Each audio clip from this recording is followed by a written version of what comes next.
অসমীয়া max YouTube চেনেললৈ আপোনাক স্বাগতম জনাইছোঁ। আজি মই আলোচনা কৰিবলৈ লৈছোঁ 2020ৰ সম্ভাৱ্য প্ৰশ্ন কাকতৰ বিষয়ে মই আলোচনা কৰিবলৈ ওলাইছোঁ। ছেকেণ্ড ইয়াৰৰ প্ৰশ্ন কাকতখন অসমীয়া প্ৰশ্ন কাকত। এতিয়া আমি ভিডিঅ'টো আৰম্ভ কৰিবলৈ ওলাইছোঁ। অসমীয়া চলচ্চিত্ৰ গতিধাৰা 7 নম্বৰ চেপ্টাৰ 6 নম্বৰ চেপ্টাৰলৈকে এটা অলৰেডি ভিডিঅ' আপলোড কৰা হৈছে।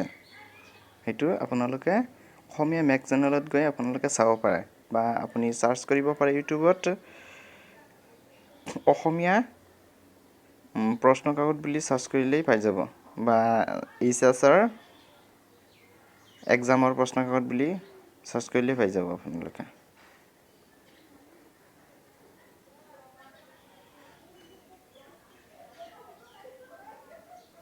জ্যোতিপ্ৰসাদ আগৰৱালাই কোনখন দেশত চলচ্চিত্ৰ নিৰ্মাণৰ প্ৰশিক্ষণ লৈছিল?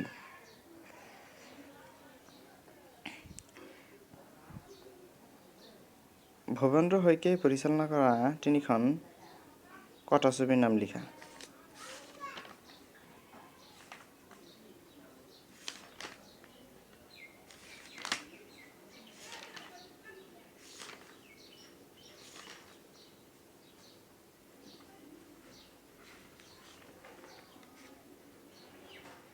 বৈজ্ঞানিক মানসিকতা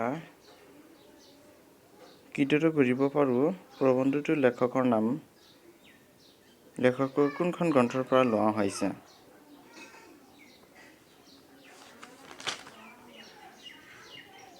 মুকলি মন মানে কি?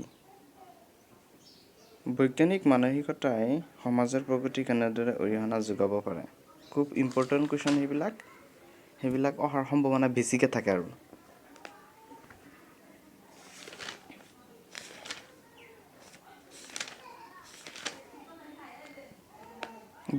বৰগীতটো চাব।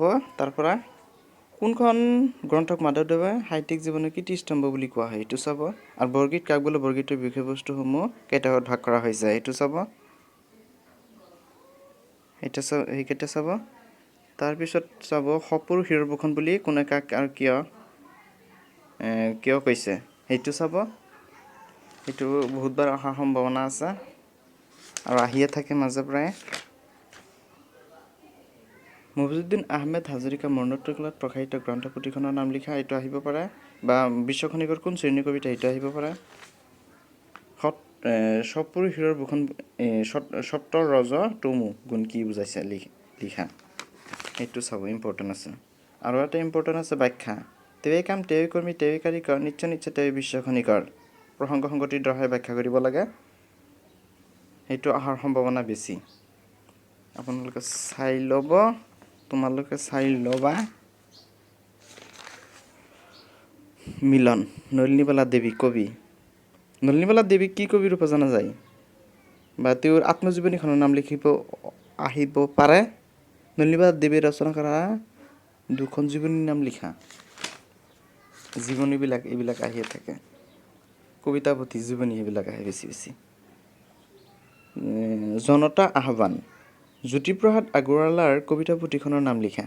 লুইতৰ পাৰৰ অগ্নিসুৰ। এনচাৰ হ'ব লুইতৰ পাৰৰ অগ্নিসুৰ। এনেকুৱা ধৰণৰ কুৱেশ্যন আহিয়ে থাকে।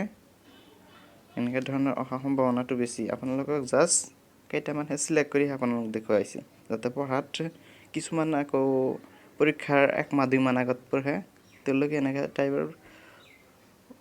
টাইপৰ কুৱেশ্যন যদি চাই কিবা নহয় কিবা এটা হ'লেও সিহঁতৰ উপকাৰহে হ'ব।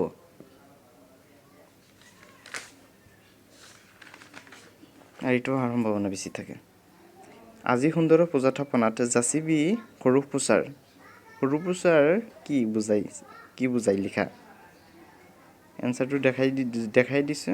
এনেকুৱা টাইপৰ এনচাৰ অহাৰ সম্ভাৱনাটো প্ৰকট বা বেছি।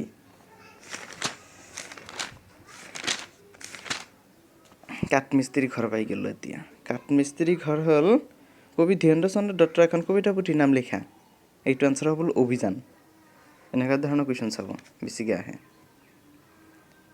বা কাঠমিস্ত্ৰীয়ে সজাকেই বিদ্যমান আচবাবৰ নাম লিখিব আহিব পাৰে। কাঠমিস্ত্ৰীৰ ঘৰ কবিতাটিৰ বিষয়ে নৱকান্ত বৰুৱাই কি কি কৈছিল সেইটো আহিব পাৰে। আৰু কাঠমিস্ত্ৰী ঘৰ কবিতাটি কোনখন কাব্যপুথিৰ পৰা লোৱা হৈছে সেইটো বেছি অহাৰ সম্ভাৱনাটো বা চান্সটো বেছি। তাৰপিছত চাব কেশৱ মহন্ত আগুনৰ কুঁৱলী। কেশৱ মহন্ত ৰচিত এখন কবিতা পুথিৰ নাম লিখা। মোৰ যে কিমান হেঁপাহ।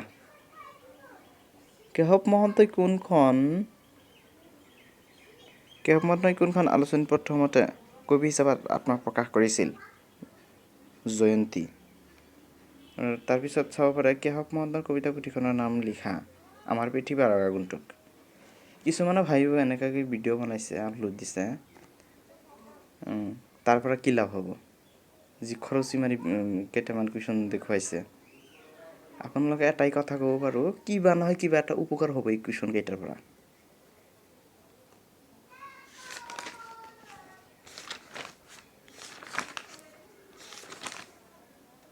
উভতি নহা কবিতা।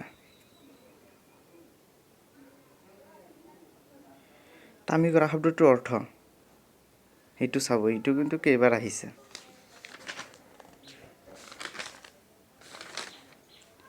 তাৰপিছত হ'ল কৰুণতম।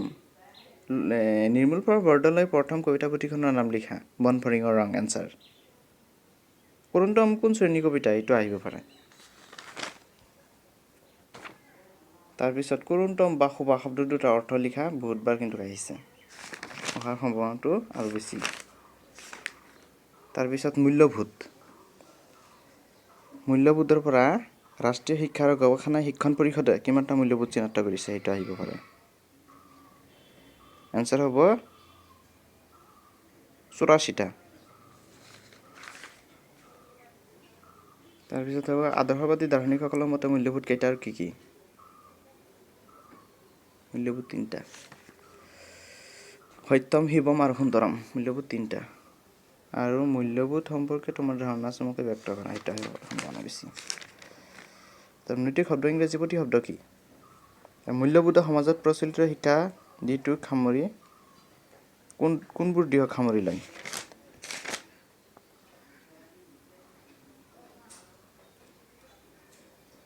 এটা বৈশিষ্ট্য উল্লেখ কৰা। কৈশোৰ কালৰ এটা বৈশিষ্ট্য, সেইটো অহাৰ সম্ভাৱনাটো বেছি।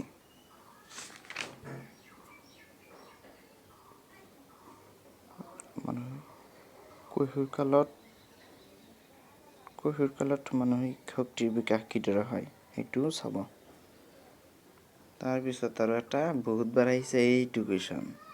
কৈশোৰ কালৰ প্ৰস্তুত কৰা মাধ্যমিক শিক্ষা পাঠ্যক্ৰমত মৌলিক বিষয়সমূহ কি কি? এই কুৱেশ্যনটো ইম্পৰ্টেণ্ট, বহুতবাৰ আহিছে। আশা কৰোঁ মোৰ ভিডিঅ'টো নিশ্চয় কিবা এটা নহয় কিবা এটা আপোনালোকৰ উপকাৰ হ'ব। মোৰ ভিডিঅ'খন ছাবস্ক্ৰাইব কৰিবলৈ নাপাহৰিব আৰু ছাইডত থকা বেল আইকনটো টিপি দিব। আপোনালোকক সেইটো অনুৰোধ থাকিল আৰু আশা কৰিছোঁ ভিডিঅ'টো নিশ্চয় ভাল পাইছে। যদি ভাল পাইছে তেনেহ'লে লাইক কৰিব আৰু শ্বেয়াৰ কৰিব। ধন্যবাদ। জয় আই অসম।